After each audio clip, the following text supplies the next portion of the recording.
Hello everyone, welcome to Chapter 3, Section 2 of the online video course, Chinese Traditional Culture and Spiritual Healing. My name is Wen Chao, a teacher at Guangdong University of Foreign Studies. Professor, most of us have ordinary jobs. How do we make ordinary jobs extraordinary and gain a sense of achievement?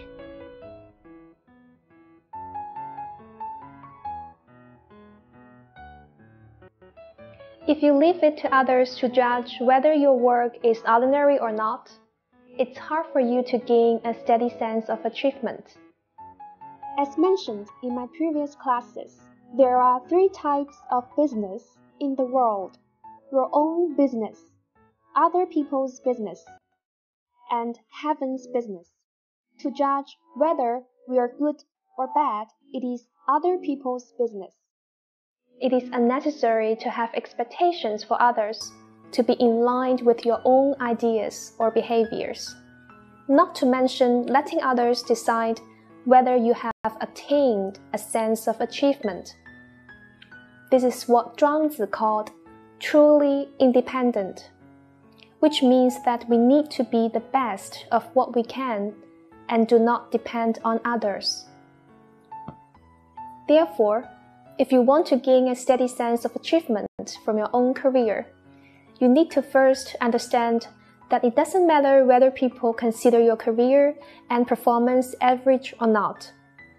Worldly views divide careers into ordinary and extraordinary ones, or low-level and high-level ones.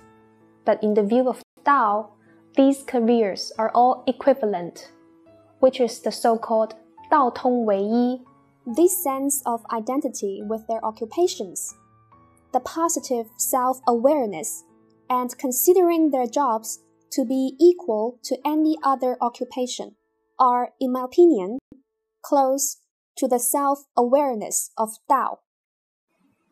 The important thing is how we can satisfy ourselves and make ourselves feel fulfilled. To achieve this, the first key is passion. If we have passion for our jobs, even an ordinary one, we can still gain a full sense of achievement. Cook Dean was just a butcher, and a cicada-catching, bent-backed old man were just farmers. However, with their persevering love for their cause, they not only gained immense happiness and deep insight, but also achieved a career that even the ruler and Confucius admired. In Zhuangzi's view, the happiness one attains from doing what he likes is far greater than the happiness obtained from success when he is dominated by the success doctrine. As the former is stable, inwardly demanding, and under one's own control, in doing what he likes, a person is already richly rewarded with inner pleasure. External recognition is thus of less importance, whereas the latter is flustered, outwardly demanding, and impermanent. No one can constantly be successful, strong, and isolated from frustration, as our mood will always be fluctuating between the joy of success and a disappointment with failure.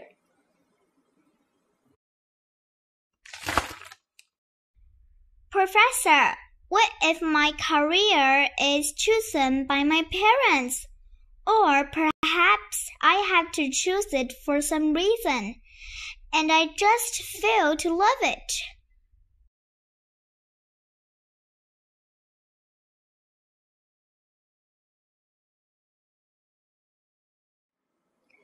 It's very lucky for a person to have a career he likes. There may not be many such lucky people in the world. If you are a person who has a very firm understanding of what you like and what you are good at, I suggest that you stay true to your heart and do what you love even though it is less likely to be successful in the eyes of the world. Nevertheless, if you don't like the career your parents or your fate has arranged for you, and you don't have a clear idea of what you're passionate about or what is fit for you, you may try to find meaning in your current career and make yourself fall in love with it. I think that's what the courier, Li Qingheng, did. I have read such a story. A woman named Salma accompanied her husband to be stationed on an army base in the desert.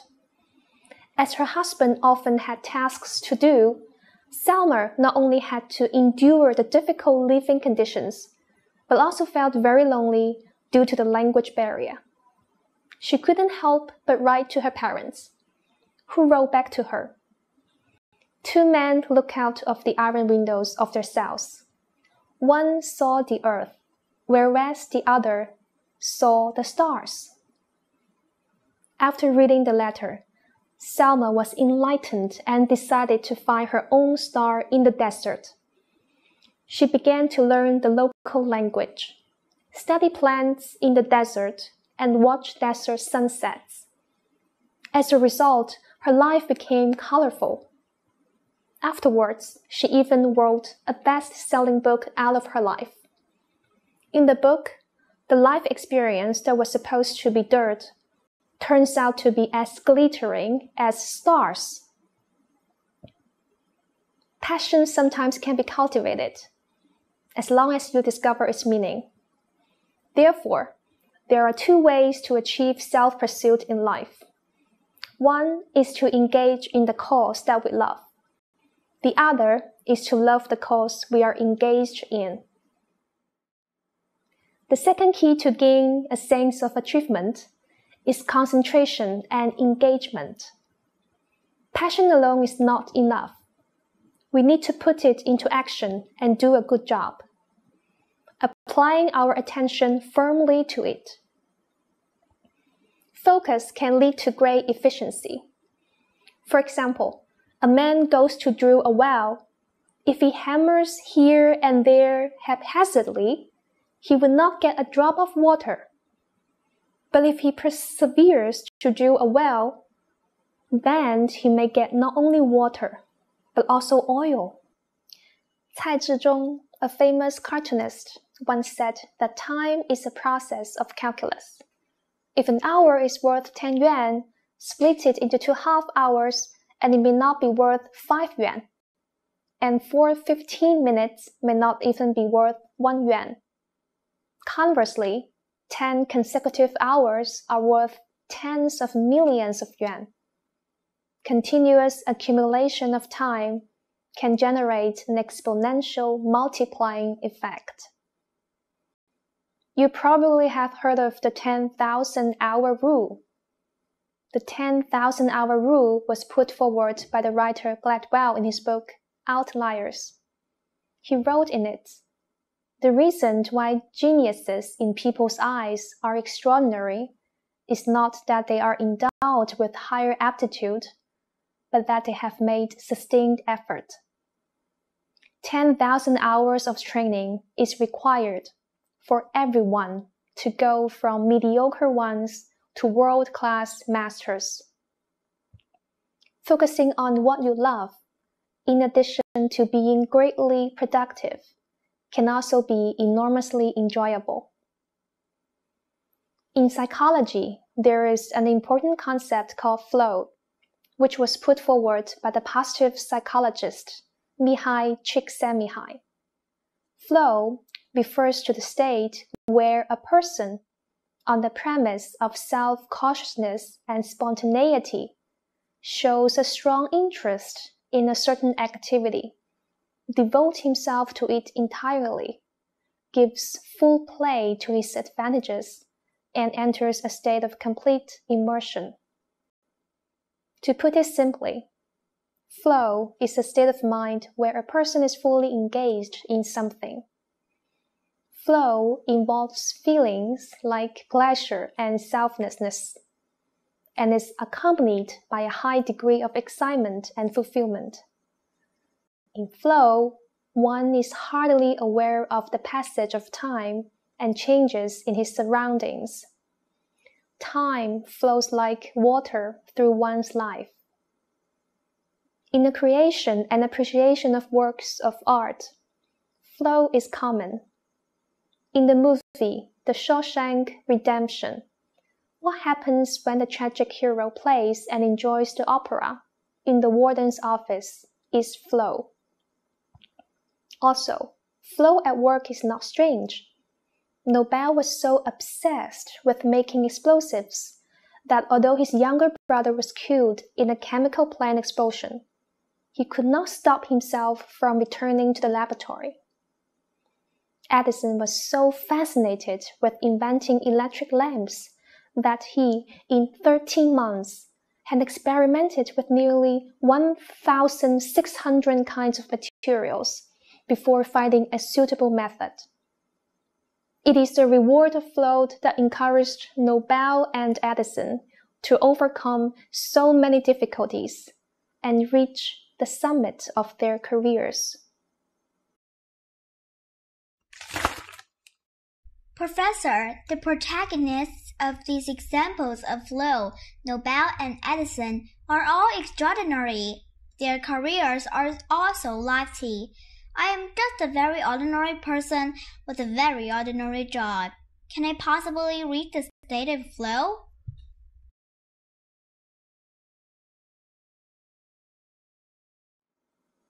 In Mihai's famous book Flow, to illustrate the phenomenon of flow, he mentioned an old Chinese story in particular, and that is the story of the cook Dean.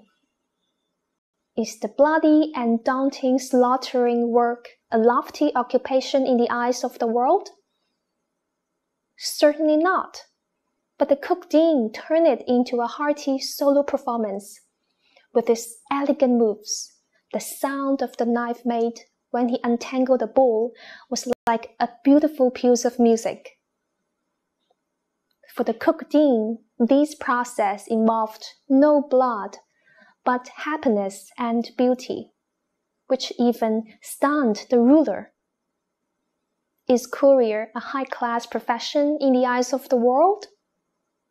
Certainly not, but Li Qingheng can be completely devoted to it. Isn't this flow?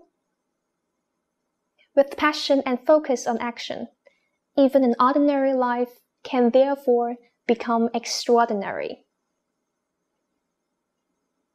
Before we finish, I have a question for you to think about. You can see it on the screen now. Please pause the video to think about it, and continue when ready. Do you agree with Zhuangzi that the happiness one obtains from doing what he likes is far greater than the happiness obtained from success when he is dominated by the success doctrine? Thanks for watching. See you in the next video.